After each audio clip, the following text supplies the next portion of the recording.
Okay, here's a thought. What if the greatest minds in AI research, well, what if they weren't human at all? What if they were AI systems themselves? That's what we're tackling today. We're doing a deep dive into this really groundbreaking paper from SIGR. It describes a system they call ASIRG. Right, ASIRV, which stands for Artificial Superintelligence for AI Research.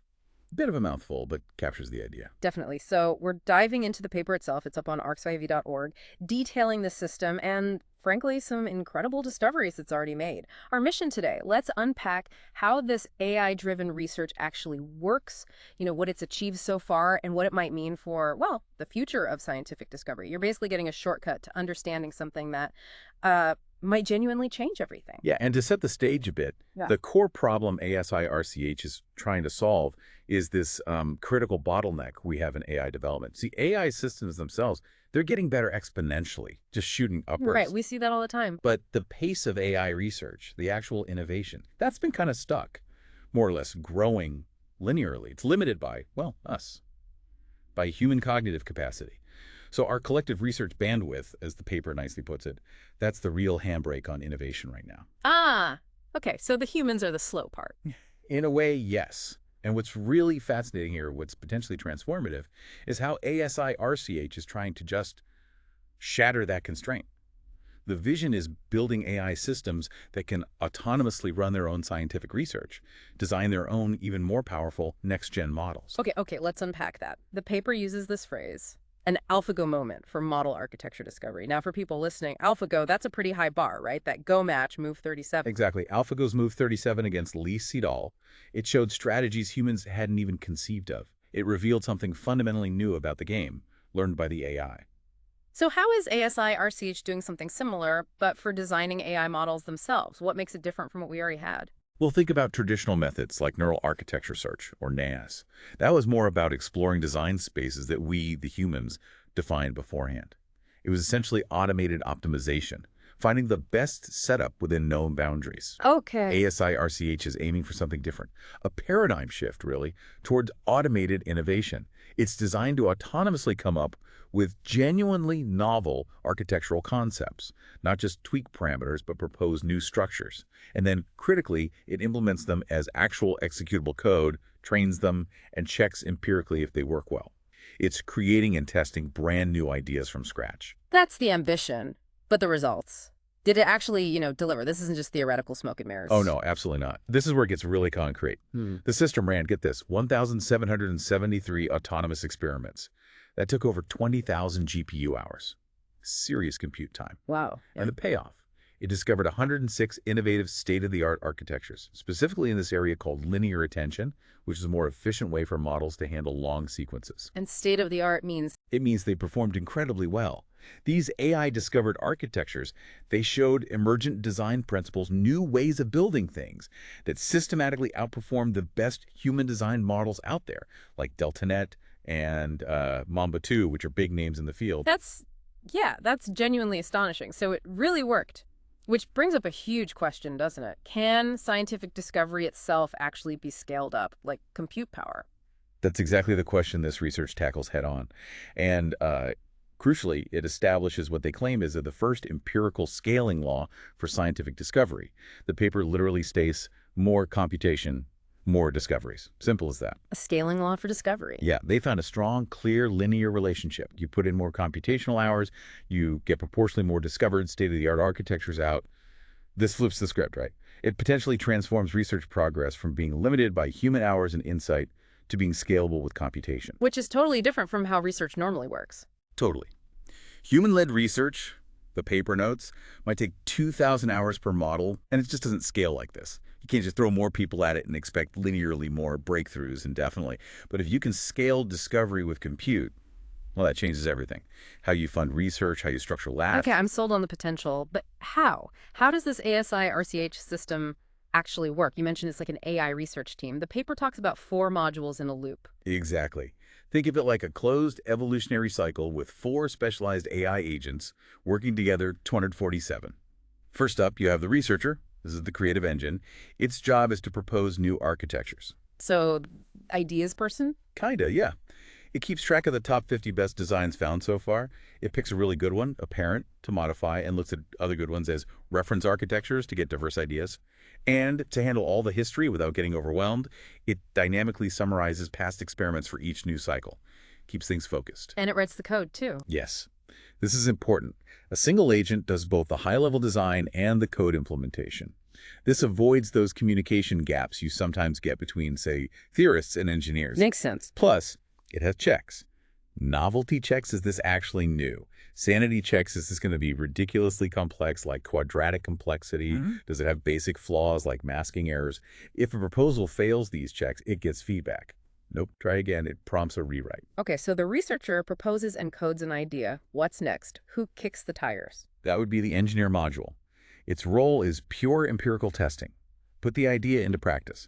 It takes the code, sets up the training environment, runs the training, and handles any errors that pop up during the run. Errors like? Like implementation bugs in the code. And here's where it gets really clever.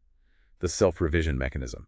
If a training run crashes because of a bug, the system captures the error log, the whole traceback, and feeds it back to the researcher agent. No way. It tells the researcher, your code broke, fix it. Essentially, yes. The researcher then revises its own code based on that specific error. It learned from its coding mistakes automatically. That's fantastic. It also has an automated QA system. If a run looks like it's going nowhere, training really slowly, or behaving weirdly, it terminates it early. Saves valuable GPU resources from being wasted on duds. Smart. Okay, researcher dreams it up, engineer builds and tests it. What happens with the results? That data flows to the analyst module. This is the learning part, mining insights from all those experiments. And it draws on two different kinds of knowledge. They call them cognition and analysis. Cognition and analysis. Okay. So the cognition base, think of that as distilled human expertise. The researchers curated nearly 100 key papers on linear attention. They extracted structured knowledge cognitions from each one. What problem it solved, the core algorithm, its context and history. It's like the AI's textbook library. Got it. Human knowledge base. And analysis. Analysis is the AI generating its own insights from its own experimental history. It looks at performance metrics, sure, but also training logs. And really importantly, it compares the current architecture to its parent, the design it was modified from, and its siblings, other designs derived from the same parent. Ah, so it can see what changes made a difference. Exactly. It lets the AI perform a kind of automated ablation study, figure out which specific modules or tweaks actually contributed to better or worse performance. It's learning design principles from its own data. Okay, researcher, engineer, analyst. That's one more piece, right? How does it decide what's good? The fitness function. Right, the fitness function.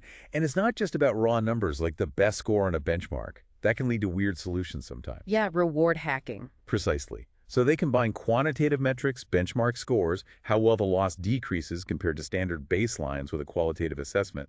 They actually use another LLM, trained to act like a human expert evaluator. An AI judge. Sort of, yeah. It assesses things like architectural merit. Is it innovative? Is it overly complex? Does it seem correct? Does it converge well during training? This blend of quantitative and qualitative scores, plus a little mathematical trick using a sigmoid function to keep scores in a reasonable range and prevent gaming the system, ensures it pushes towards genuinely good, well-designed, superior architectures. Wow, that whole loop, researcher, engineer, analyst, judged by the fitness function. It's quite a system. It really is. And the overall strategy they used was this exploration then verification approach. First, a broad exploration phase. They used smaller models, only about 20 million parameters, which trained faster. Ran lots of experiments, 1,773, remember? Yeah. To quickly identify promising candidates. Yeah. That yielded about 1,350 possibilities. Okay, cast a wide net quickly. Exactly. Then stage 2, verification. Take those promising candidates and scale them up. Retrain them as larger models, around 340 million parameters, for a much more rigorous test of their actual performance. And that's where the final 106 winners came from. That's right. 106 state-of-the-art linear attention architectures. And they've made them public, too, on a model gallery website. Anyone can go look at them. That's great. Can you give us a flavor? What kind of weird or clever things did the AI come up with? Sure. Well, one example they highlight is Pathgate FusionNet. It developed this interesting hierarchical two-stage router. Think of it like directing information flow inside the model. It balances focusing on local details versus global context, and had these learnable gates for each head in the attention mechanism. Quite sophisticated. Okay, a smart router. What else? Another one, content sharp router. This one had a gate that was content aware, meaning it used the actual information in the tokens plus path statistics to decide how to route things. It also had alertable temperature setting for each head to control how sharp or soft those routing decisions were, dynamically adjusting focus. Interesting. It's tweaking things humans might not have thought to make learnable. Right. And then there was fusion gated for net. This one fundamentally changed the gating mechanism itself. Instead of the usual softmax gate, where activating one path means deactivating others like a zero-sum game, it used parallel, independent sigmoid gates for each path. This meant both local and global information paths could be active at the same time. It broke that trade-off. So, entirely new ways of combining information. Pretty much. And what's also fascinating, connecting back to what you asked earlier, is that the system didn't just keep making models bigger and bigger to get better scores. The analysis showed model complexity actually stayed pretty stable, mostly in that 400-600 million parameter range during the evolution. So it wasn't just brute forcing with size. No, it indicates ASI-RCH was finding genuinely better architectures, not just exploiting simple scaling. And interestingly, the AI seemed to prefer building upon established components like gating mechanisms and convolutions, things that are known to work. Like human scientists often do, right? Innovate on proven tech rather than always chasing complete novelty. Exactly. There's a parallel there. It wasn't just throwing random stuff together. It was intelligently exploring and refining, often using building blocks with a track record. Okay, now, you mentioned the analyst module, learning from human papers, cognition, and its own experiments analysis.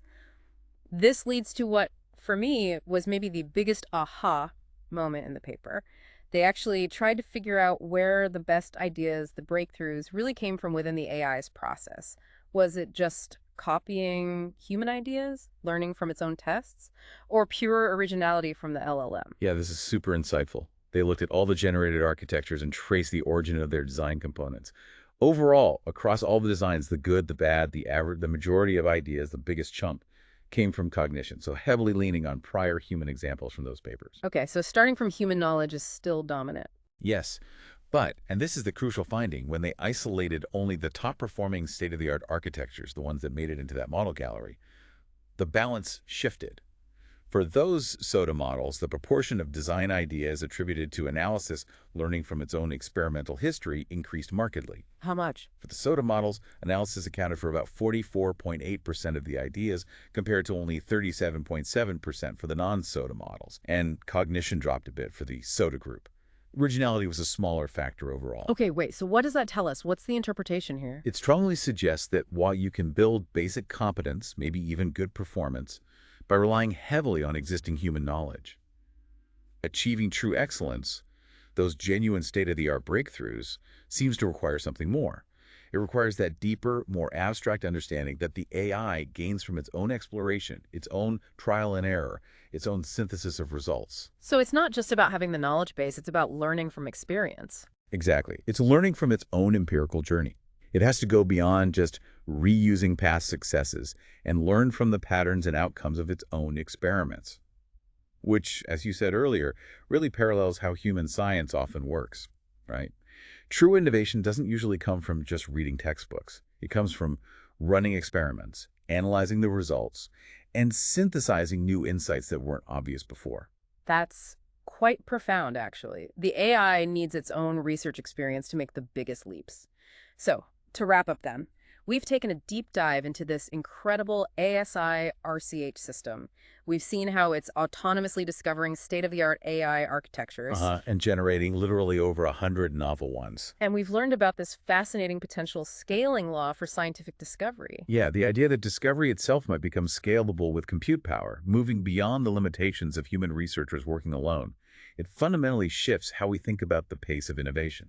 This deep dive really lays out a kind of blueprint, doesn't it, for potentially self-accelerating AI systems, where AI isn't just a tool we use for research, but becomes an autonomous researcher itself, capable of driving its own advancement, maybe even faster than we can. It really does leave you with a pretty provocative thought, doesn't it? It absolutely does. If these AI systems can learn to conduct their own scientific research, if they can surpass human intuition in designing complex systems like AI architectures, What other frontiers, things we currently think are maybe decades away or even unimaginable, might suddenly become accessible to them? How does this change the whole landscape of discovery, not just in AI, but everywhere? A question we don't have the answer to yet. Definitely something to think about.